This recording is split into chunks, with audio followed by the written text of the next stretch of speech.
everyone has things that bother them. Everybody has things that get on their nerves, that irritate them. And that is also true with the way that people speak, things that people say. Now, you might think that as an English teacher, the things that bother me, that get on my nerves about speaking English, are things that English learners do that annoy me, right? Mistakes they make that bother me. And for example, after talking with an English learner, I go away thinking, what an idiot. Those mistakes. That couldn't be farther from the truth. I couldn't care less about most things. I help English learners improve their English. That's what I do. That's my job. That's why I make courses, which you can check out in the links in the description. But I feel nothing about it in terms of frustration or anything like that. It's fine. I'm happy to help. Happy to point out things. If I see often in one of my more popular courses, people write a description of a house and they put that in the Q&A section, and I usually check it. And there's a lot of mistakes, a lot of things wrong. I don't care. It's fine.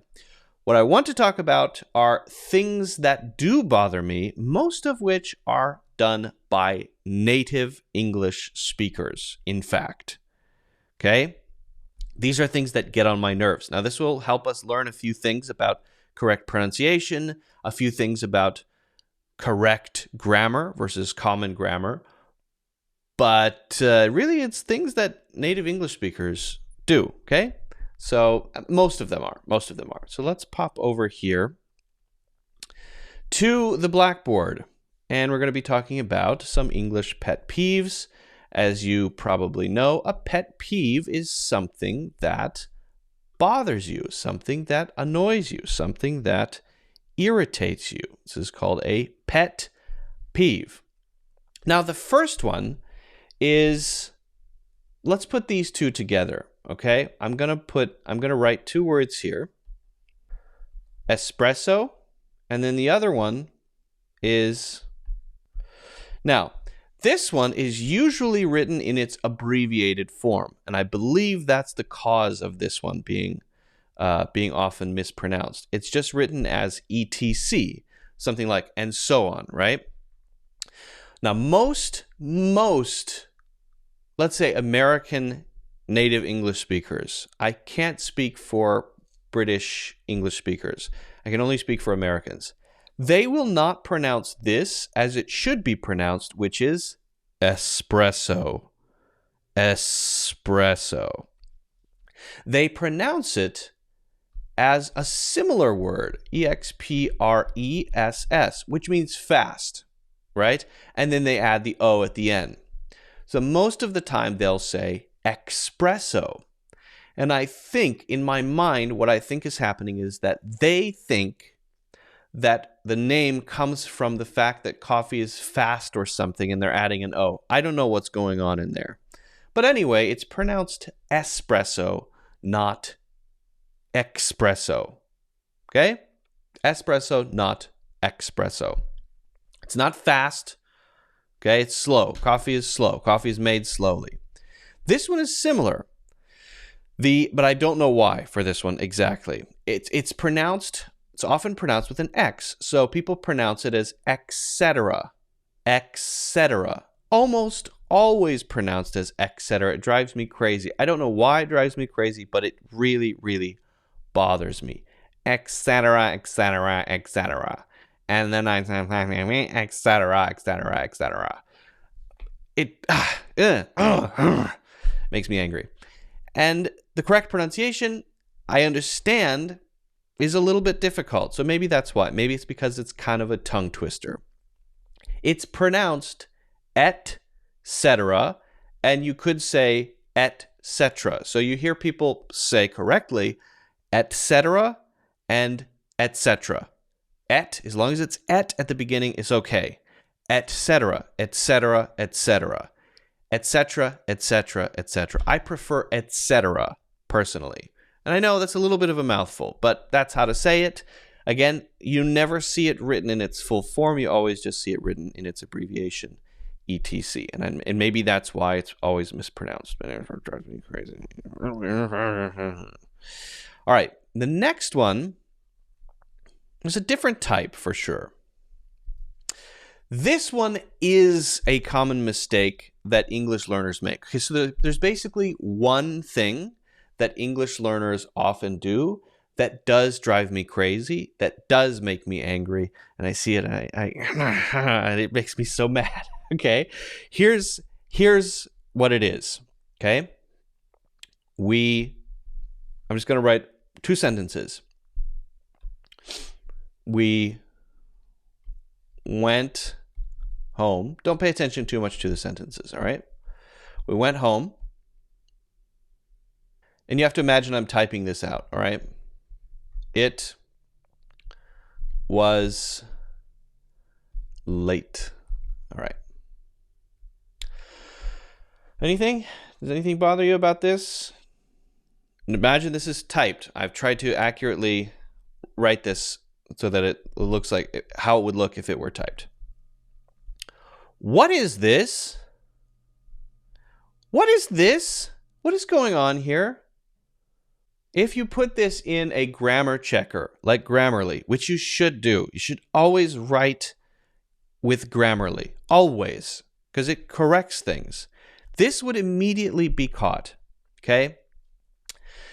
All you have to do is, and the reason it drives me crazy is it's because there's no excuse for not knowing it. I get that verbs are confusing and it's easy to mix up the tense. I get it, okay? But I see it all the time. Someone who's getting their master's degree, who's a non-native English speaker, sends me a thing and they say, "Hey, Luke, can you please check this? By the way, please don't send me your writing to edit. I'm a teacher, not an editor. But sometimes a friend will, please do me this favor, Luke. Please check this for me." Getting a master's degree, very good English speaker. Not native, but very, very good. And it looks like this with the punctuation. And it just, why? It's so easy. There's no space after the end of the sentence, okay? The period goes right there. Then there's one space, boop, and then you start the next sentence. There's no space at the end of the sentence. Then there's one space, not this, and then you start the sentence. All right? And if it is a comma, let's just ignore the sentence here, and it's this. I often see the same thing, and sometimes I see 2 spaces, a space here and a space here, and then there's another word. It's really easy. There's no space after the sentence. Then there's one space, then the first letter of the next sentence. And this is another one which I often see, which drives me crazy. You have to capitalize the sentence. I know this. I feel like this is preschool stuff. You know this, okay? If you want to be taken seriously and you're writing a resume and you start a sentence with a lowercase letter, your resume is going to be thrown immediately in the trash, okay? I'm going to take it and I'm going to throw it in the trash because I see a lowercase letter at the start of the sentence. Because you're not a serious person if you do that, and that's your resume, all right? So and it's easy stuff. It's so easy. All you have to do is put it in Grammarly, and the Grammarly will say blah blah blah blah blah blah blah blah blah. Just fix that. Boom, done. Easy, no problem. It's so easy. All right. Okay, that's all. That's my rant about punctuation. Just have a good punctuation, and there's no excuse not to, because you can learn it in 10 minutes. It's not hard. Okay. Next one. We're going back to the issues with native English speakers. All right. And you might be able to guess that I would say this one: overusing like, and I mean, and often they go together. I mean, we might be taking a break for a few months, but like it's gonna be fine. And I think like if we just work on ourselves, I mean, it's something that people do. Like, do you know what I mean? How does that sound to you? When I hear people talking like that, and it is becoming the norm, my immediate thought is dumb. Maybe they're not dumb. Everybody uses thinking words. I catch myself using like once in a while. It's part of the language. However, in my view, personal opinion here, okay? I'm just saying my personal opinion. This is no rule or anything like this. Personal Luke opinion. If you use things like, I like, and I mean, and literally, and we were like, and I mean, like, we literally, like, you could almost make a sentence with just those. I will judge you. Okay? I don't want to hang out with you because I don't think I could have a good conversation with you because I don't think that you're very intelligent. And if you are intelligent, you're hiding your intelligence behind all the dumb sounds you're making. And so if you want other people who are just as intelligent as you to want to have a conversation with you, then you can try slowing down a bit and not choosing so many imprecise words that don't have meaning. Like, I mean, like, literally those words. Okay? It's not that hard, but it takes breaking the habit. If you're an English learner and you're starting to get into this habit, just be aware that there are some people out there in this world who don't really enjoy it that much and maybe won't want to have a conversation with you as much if you do it too much. So, like, just think about it. I mean, it's not that hard, literally. Okay? Okay. So that's one for me. That's a pet peeve.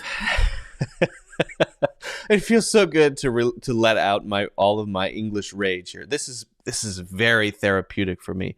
This has been very healthy. I feel a lot better now that I'm able to talk about this stuff. But we're not done yet.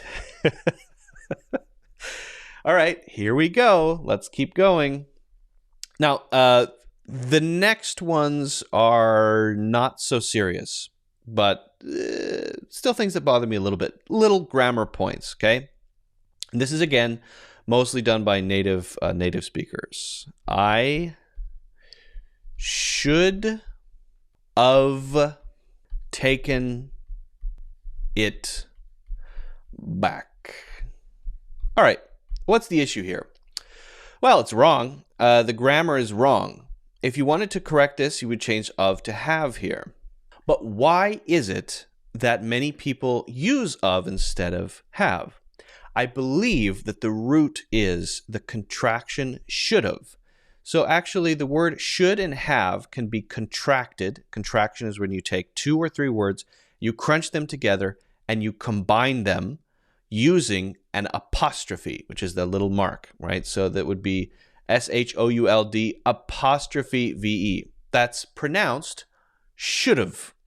So if you listen to that carefully, should have, should have, should have, should have, the v of that sound does sound like the pronunciation of of should have, should have, should have. People have, native English speakers have taken the contraction should have, which means should have, and have mixed it up with of, and now when they write it out, they might write out should of. And what they're saying in their head when they say it is of. I think that's what's going on.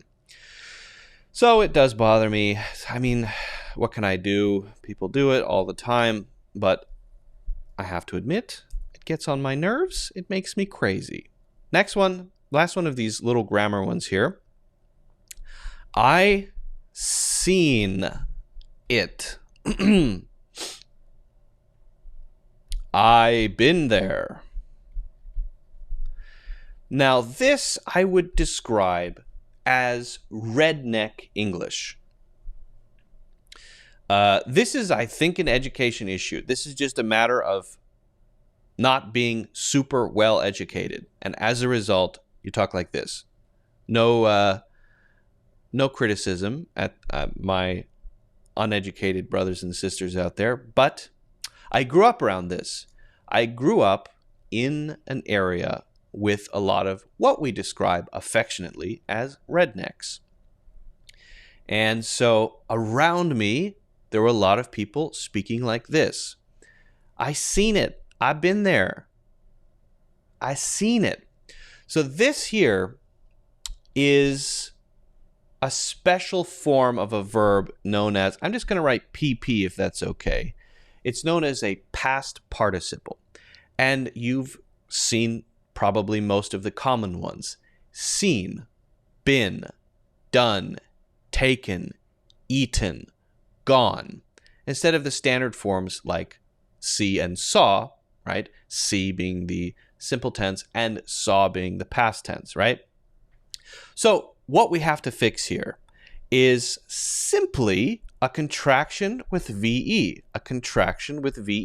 because the past participle follows, if we're using this specific tense structure, the past participle follows the verb have in the present perfect tense. So the present perfect tense structure goes, I have, and then the past participle, and then if the past participle is been, then that might be followed by an ing verb. Or she has. For example, we might change have to has if we change the subject, right, to she. So then it would be she has seen it. She has been living there. So if it's been, then we can add the ing. If it's not been, then we just leave it as that past participle. Okay, so that's the basic structure.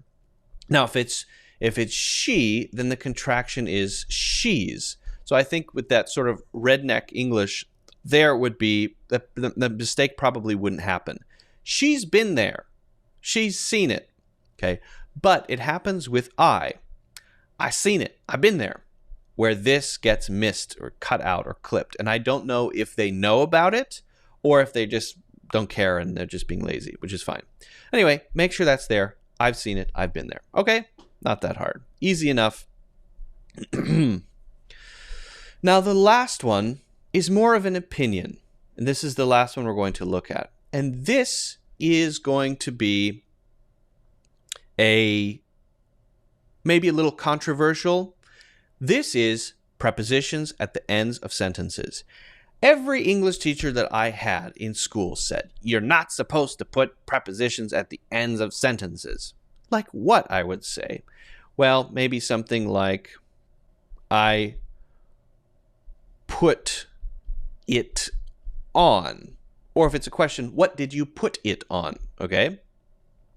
Or let's say, which hotel, I'm not going to write the whole thing. Which hotel should we stop at?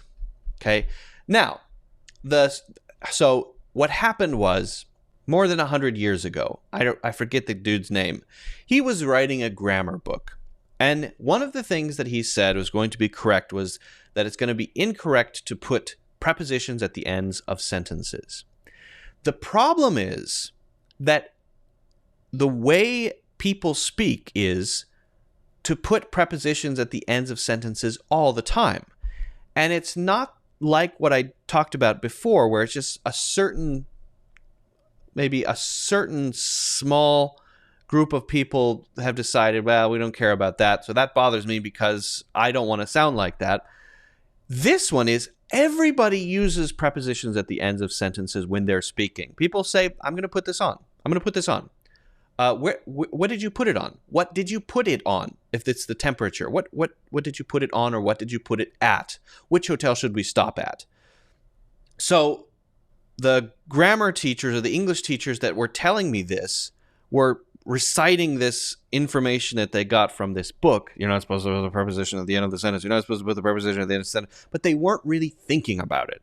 because they would, and I would catch them doing it when I was in school. You just did it. You just put a preposition at the end of a sentence, which everybody does. Because everybody does put prepositions at the end of sentences, what should we say? Should we say that that guy who decided that over 100 years ago and put it in a book is just someone we can't ignore and this is fine? Or should we say, no, let's listen to this random guy who wrote this book? I think let's ignore that guy. Let's forget that guy. Let's put prepositions at the ends of sentences and not worry about it. That's my opinion. And I think if anybody really thinks about it, that is their opinion too, because everybody, when they're speaking, can catch themselves putting prepositions at the ends of sentences. All right? So those are my English pet peeves. If you come up with any others you'd like to share with me, I would love to hear them. I would love to know more about them. Pop those in the comments. Also, feel free to hit the like button and subscribe. That helps out a lot. And of course, if you want to really get serious about your English, you can check out my full courses in the links in the description.